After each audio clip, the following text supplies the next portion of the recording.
Hi, this is Bill with Dine Drink Vegas. It is August of 2022, and I have just finished a fantastic meal here at Hugo's Cellar in the Four Queens on Fremont Street in Las Vegas. And what I'm going to do right now is, well, I'm walking you through the restaurant to give you a sense of the space. And because on this channel we never make you watch us eat, I'll come back in a minute and talk to you about some of the things that I enjoy.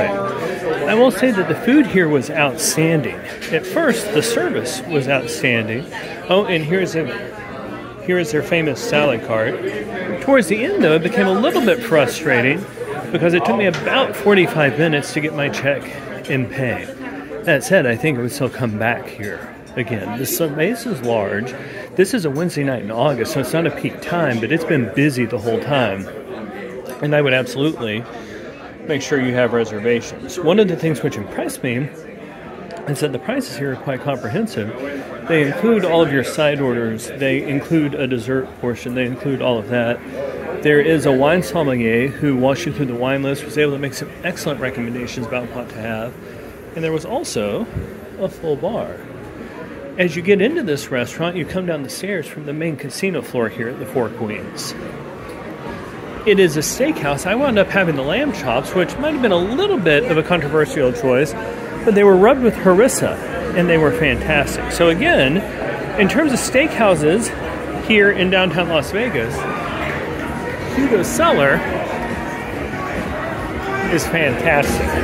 I would absolutely come back here again. I was a little frustrated at the end, but what I'll do in a minute is come back and show you some of the pictures of the great things I had to eat and talk about the overall meal experience. So I mentioned in the video walkthrough that the food was fantastic, and it really was. I also said that the service was great at the start and then got worse later. So let's walk through the meal course by course. Very quickly after I arrived, I was brought a bread basket. There was at least one kind of bread in there, and I think there were two. There was a lavash, the flat crackery thing you see there, as well as a cheese lavash. That was amazing. There was something right away.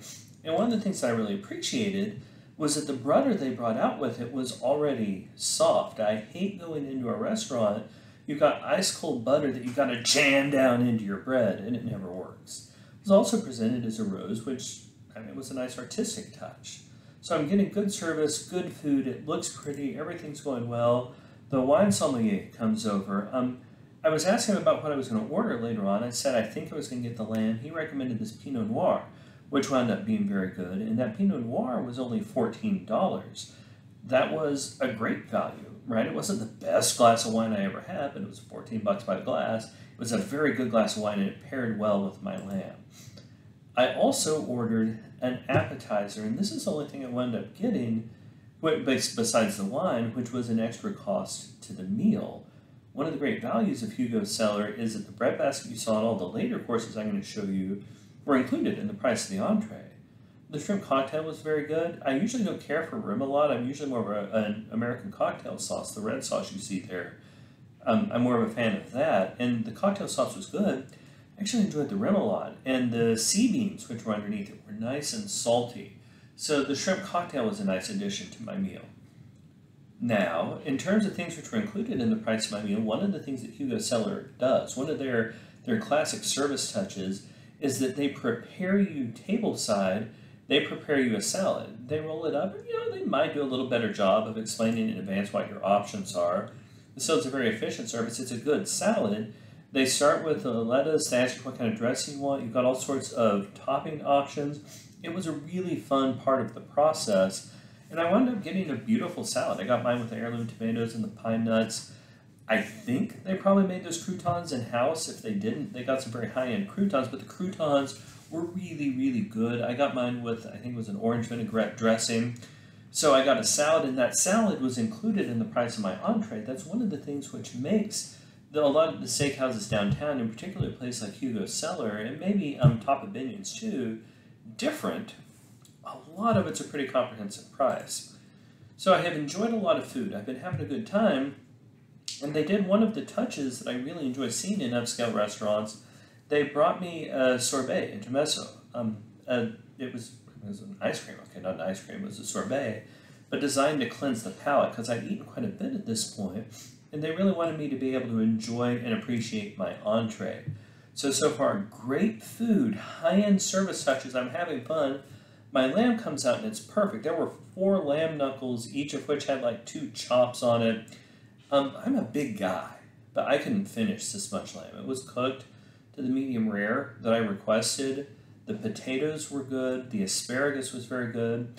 You could get whatever starch you wanted and then whatever the vegetable of the day was.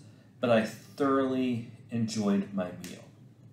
It was at this point that things started to slow down a little bit, but eventually my waiter comes back by and brings me a hot steamed towel, which was a great feature. Because your hands get a little bit sticky, you just kind of want to clean off, refresh. So that was a nice thing before dessert. I didn't order a dessert. They have desserts available to order, but the chocolate covered fruit that you see here, as well as the house-made whipped cream, was included, and that tasted amazing.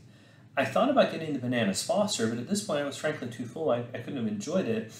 But again, there's effectively a free dessert already included in your meal, and that's the point where time stopped.